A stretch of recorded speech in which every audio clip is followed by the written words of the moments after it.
नमस्कार, मी सुमित. तुम्ही पाहता एलएस मराठी निवडणूक स्पेशल बुलेटिन मध्ये आपलं स्वागत. अजित पवार आणि सुनील तटकरे यांनी मुख्यमंत्री देवेंद्र फडणवीस यांची भेट घेतली.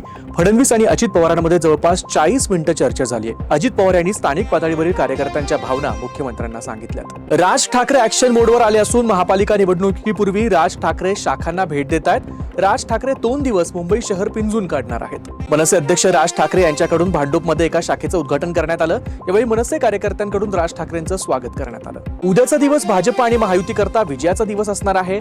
जिथं आम्ही कधीच जिंकलो नव्हतो, या नगरपालिकाही आम्ही जिंकणार आहोत, असा दावा महसूल मंत्री चंद्रशेखर बावनकुळे यांनी केला. अंबरनाथ नगरपालिकेसाठी आज मतदान होतंय. या पार्श्वभूमीवर काल रात्री अंबरनाथ शहरातील प्रभाग क्रमांक 28 मध्ये 2 जणांना पैशांची पाकिटं वाटत असताना राष्ट्रवादी काँग्रेसच्या अजित पवार गटाच्या कार्यकर्त्यांनी रंगेहात पकडलंय.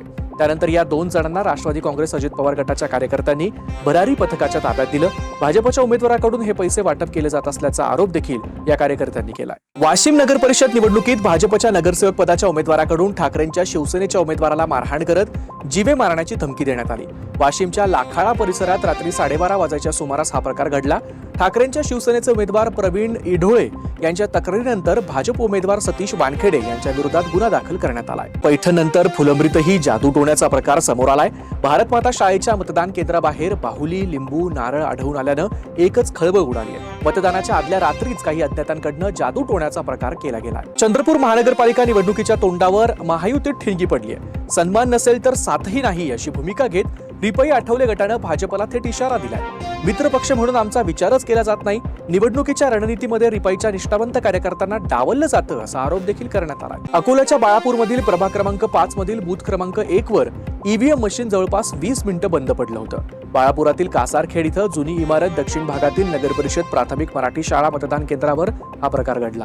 दरम्यान ऐनवेळी नगरपालिकेच्या आयोगाच्या अधिकाऱ्यांकडनं ईव्हीएम मशीन बदलण्यात आली. अकोला जिल्ह्यातील बाळापूर नगर परिषदेसाठी आज मतदान पार पडतंय. 25 जागांसाठी 85 उमेदवार रिंगणात आहेत. वंचित आणि स्थानिक नगर विकास पार्टीची या ठिकाणी आघाडी आहे. या लढतीत प्रामुख्यानं एवायएम, नगर विकास पार्टी आणि महाविकास आघाडीच्या उमेदवारांमध्ये लढतीचं चित्र आहे.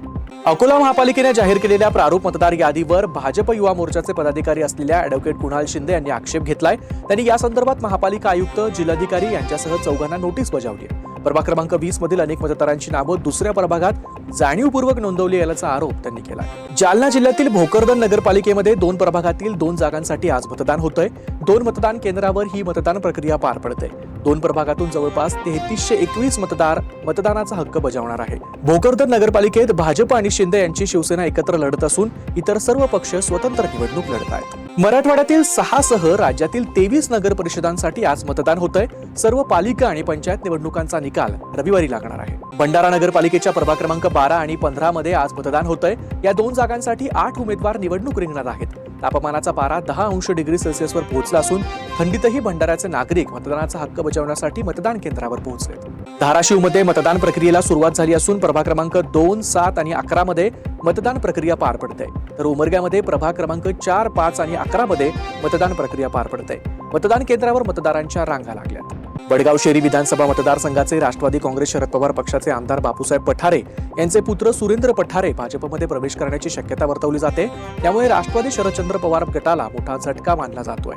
दरम्यान सुरेंद्र पठारे हे आगामी पुणे महानगरपालिकेच्या निवडणुकीत प्रभाग क्रमांक 3 मधून म्हणजेच विमाननगर, लोहगाव आणि वाघोली परिसरातून निवडणूक लढवण्याच्या तयारीत असल्याचं सांगितलं जात आहे. या होत्या आताच्या महत्त्वाच्या बातम्या. बघत रहा एलएस मराठी.